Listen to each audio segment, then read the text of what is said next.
Osaghamudianomwan agide, Osaghamudianomwan oh agide. Iyagome oman osamudia agide yumagbon. Osaghamudianomwan agide, Osaghamudianomwan agide, Osaghamudianomwan agide. Iyagome osamudia agide yumagbon.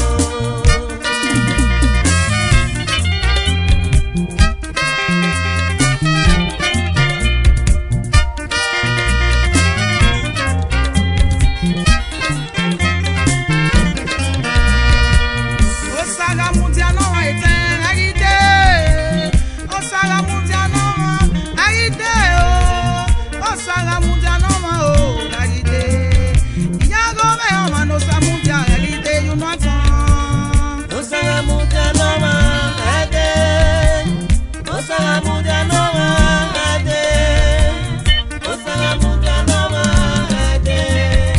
Iyagome osamudia agide yumagbon.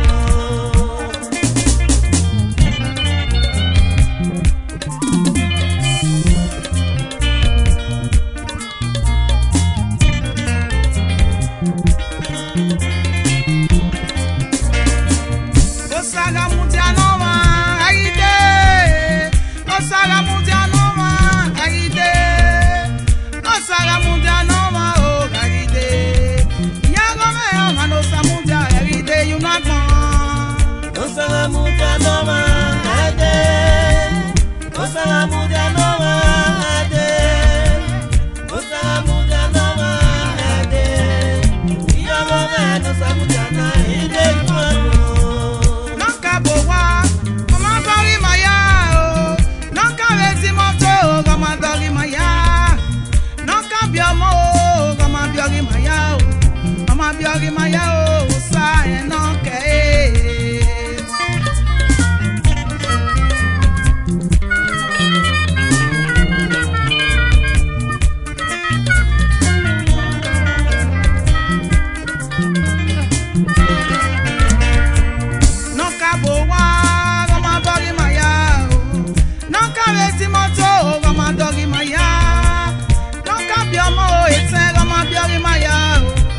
Waghimaziengbe oh sa enoke.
Osaghamudianomwan agide, Osaghamudianomwan agide. Iyagome osamudia agide yumagbon.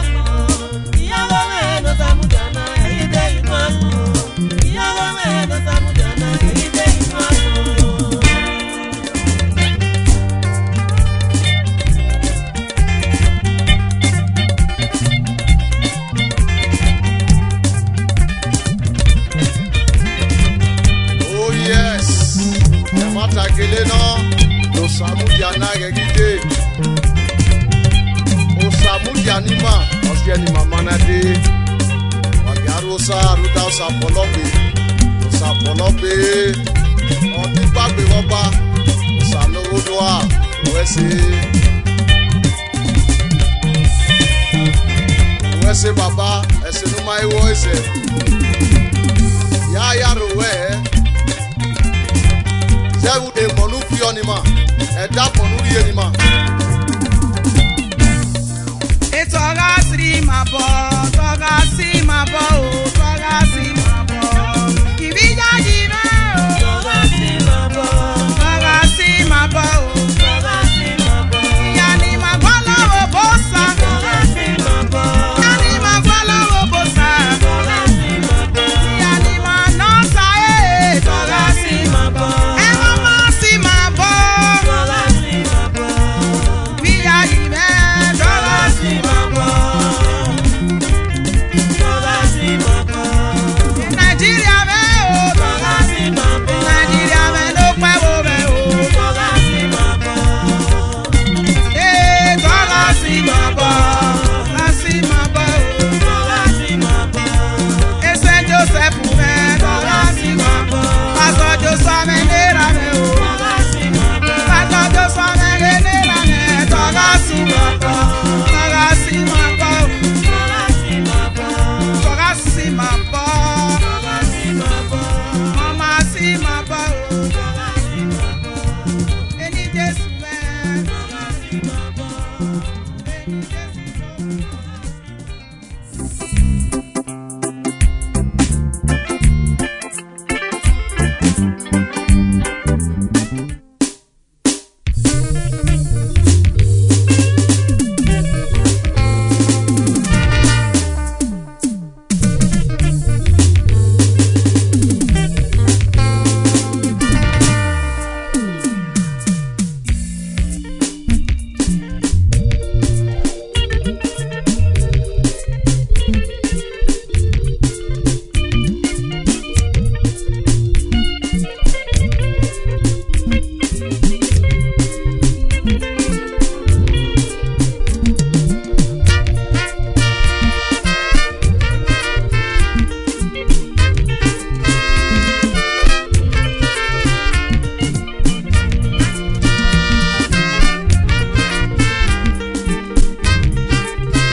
Oba Nosoba Baba Jesu, ire Waghimaziengbe Baba. Oba Nosoba Baba Jesu, ire Waghimaziengbe yori. Oba Nosoba Baba Jesu, ire Waghimaziengbe Baba. Ese nu me kolo, wozegi mero. Oba Nosoba Baba Jesu, ire Waghimaziengbe Baba. Oba Nosoba Baba Jesu, ire Waghimaziengbe Baba. Oba Nosoba Baba Jesu, ire Waghimaziengbe Baba. Ese nu me kolo, wozegi mero.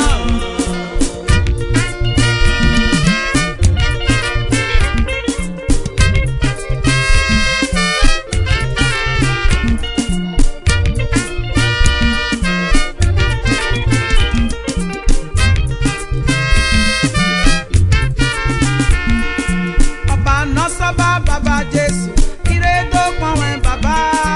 Oba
mwen baba, Oba Nosoba baba Jesu, iredo kwa mwen baba, ese nou men kolo, Waghimaziengbe. Ema punibia e baba ni mayare. Ema punije e baba nyamasowa. Eti me magbe ito hawe na ki o beda pome o. Oba Nosoba baba Jesu, iredo kwa mwen baba, Oba Nosoba baba Jesu, iredo kwa mwen baba, Oba Nosoba baba Jesu, iredo kwa mwen baba, ese nou men kolo, Waghimaziengbe.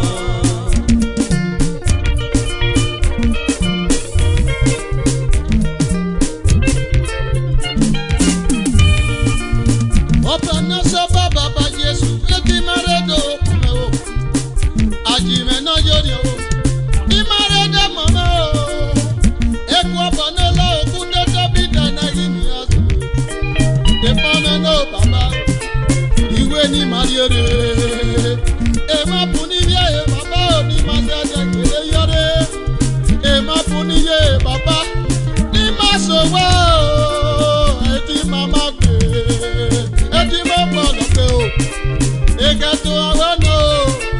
Mara da mi ma ya o.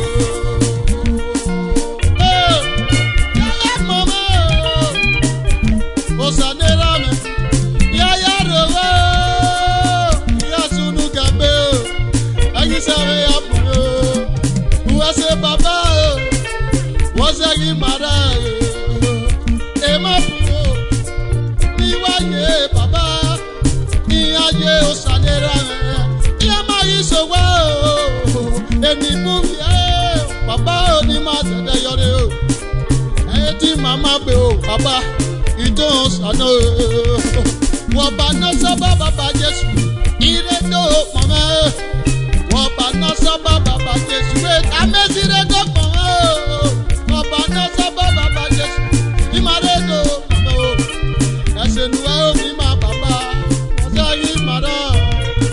Oba Nosoba baba Jesu, iredo kwa mwen baba, Oba Nosoba baba Jesu, iredo kwa mwen baba, Oba Nosoba baba Jesu, iredo kwa mwen baba, ese nou men kolo, Waghimaziengbe. Oba Nosoba baba Jesu, iredo kwa mwen baba, Oba Nosoba baba Jesu, iredo kwa mwen baba, Oba Nosoba baba Jesu, iredo kwa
Iwotamame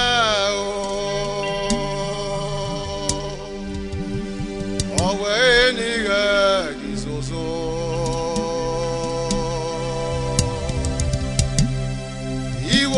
Iwosatamame Owe nige gizozo Iwotamame Owe nige gipepe Egega seu Yega jiveri Iwotamame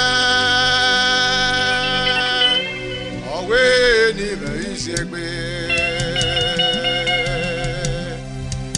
Iwosatamame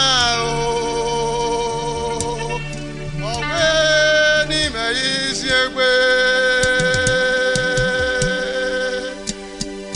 Iwotamame Owe niga gipepe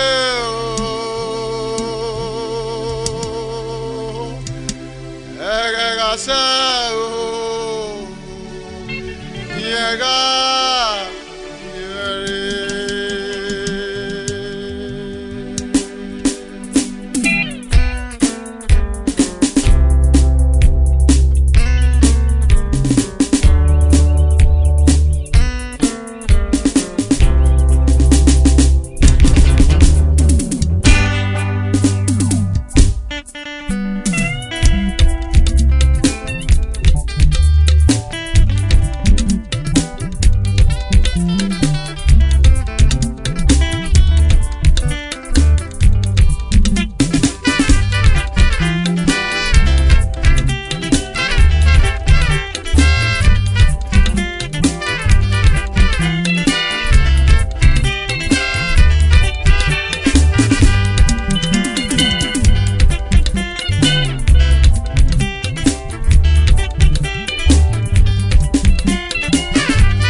Waghimaziengbe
mega.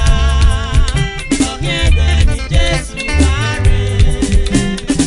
When on Neru, la Rugele Gana, when I'm waiting, I saw the Rugele Siebe, in Yanagwe, and I'm Masano Yabe Mato, Siebe, Erule Gemapo.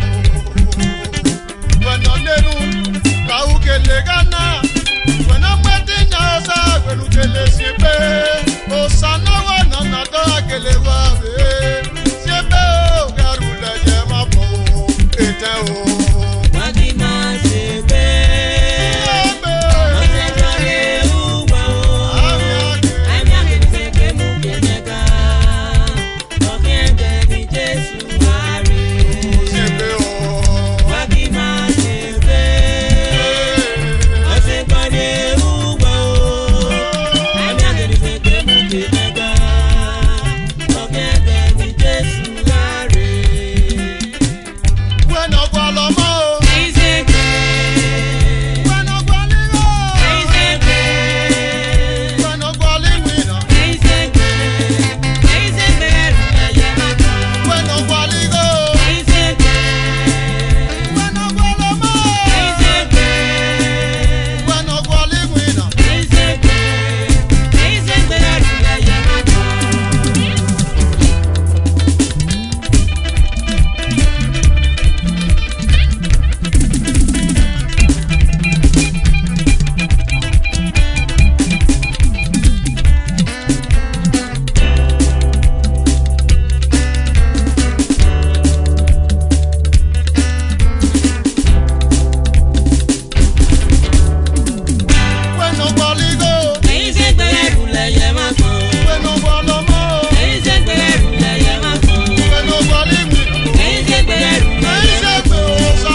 Give me the grace to live.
for me and for you for Calvary. Come unto him now, because he's the only way, he's the only truth. There is no way about that. My brothers and sisters, the world cannot give you what you need. It's only him that can give you life. He's ready to receive you.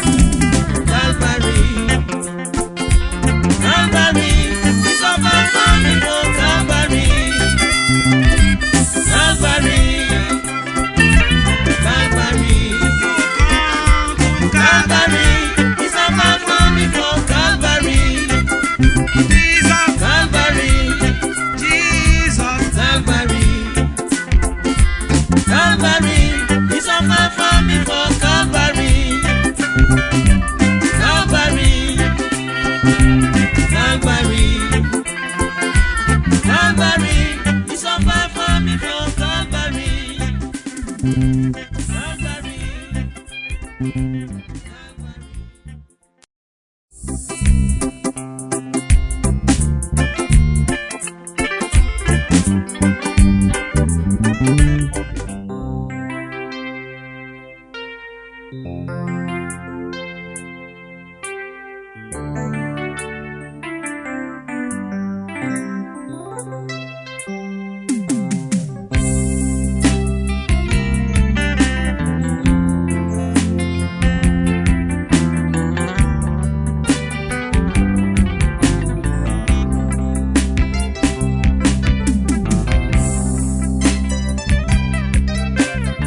Osalobuamwen Yongyo vie upo mopa Nodo uyo uhima eten Pakmon na ye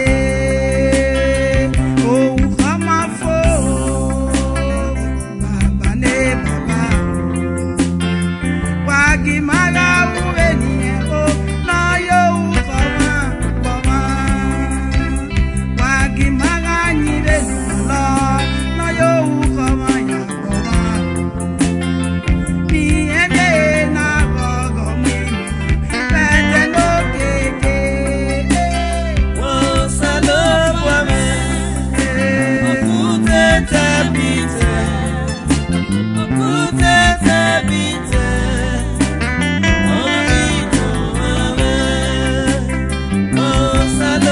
Osalobuamwen Okute tabite Okute tabite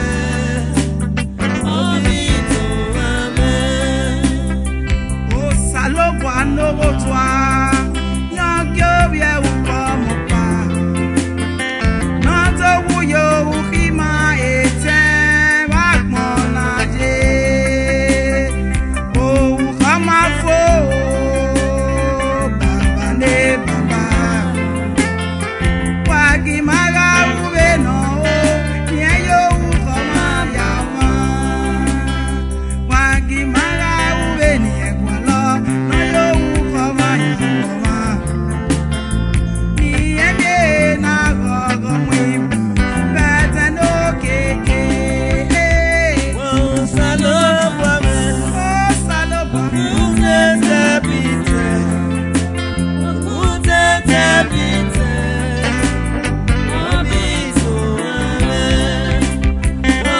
Osalobuamwen Okute tabite Okute tabite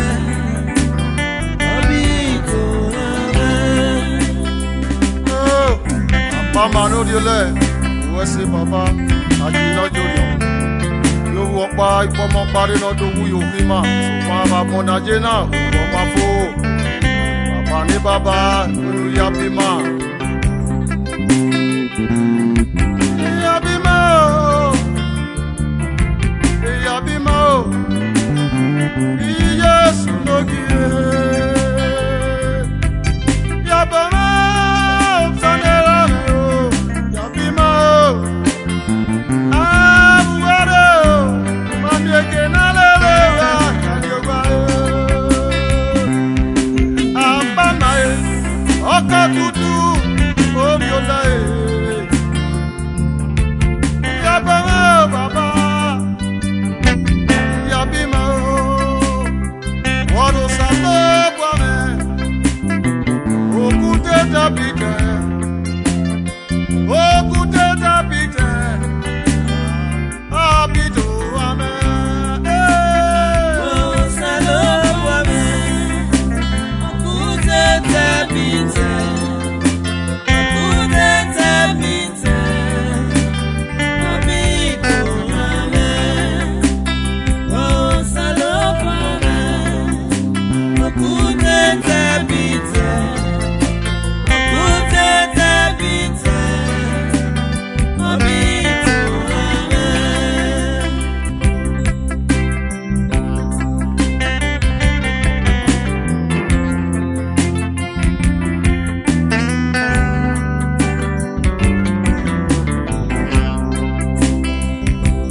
Igayaji o Baba na mwibebe